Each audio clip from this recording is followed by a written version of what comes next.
And while the cool kids were digifying, the robots were taking over in this year's World Design Capital. Juliet has that story. How much does design affect your life? I can't say I've ever given it much thought. Well, not since I was introduced to the Open Design Cape Town Festival, that is. This festival, which runs from 13 to 23 August, is the second of its kind, and this year's theme is Design for Change, which reflects 2 decades of democratic transformation and reflects Cape Town's commitment to design through the World Design Capital 2014 designation, Live Design, Transform Life. A lot of people are starting to find out the impact and the value of design, especially in rural environments. From transport to medical welfare to communication, if we just look at the various different ways that we're all communicating with each other. That, in terms of the design process that makes the communication tool happen, together with the technology, is actually a very great example of how the two actually go hand in hand. Open Design Cape Town is led by designers, educators and entrepreneurs who believe in the potential of transformation and open design to positively impact on our society, our economy and our cultural environment. And what better way to transform than to start with the youth of this country? The World Robot Olympiad involves teams of learners competing by building robots that solve a set of challenges. Western Cape learners representing Parklands College and other schools compete against each other in the regional round, which is part of the educational component of the festival.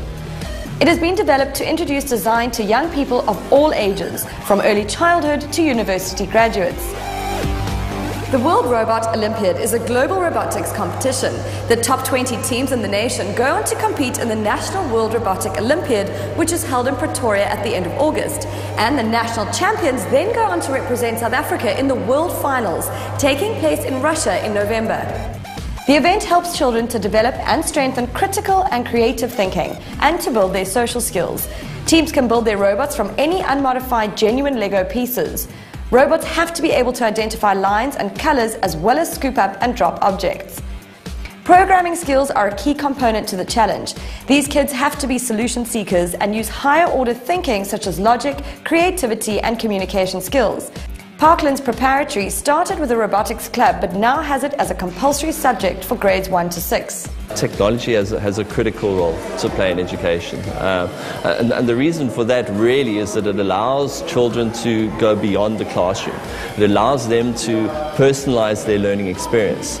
So we first explored entering the World Robotic Olympiad in 2013, and it's just a wonderful experience for the kids to make something to solve a problem.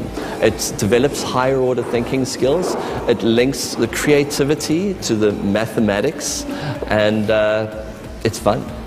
So we actually communicated with the World Robotics Olympiad, and we're hosting the regional one here.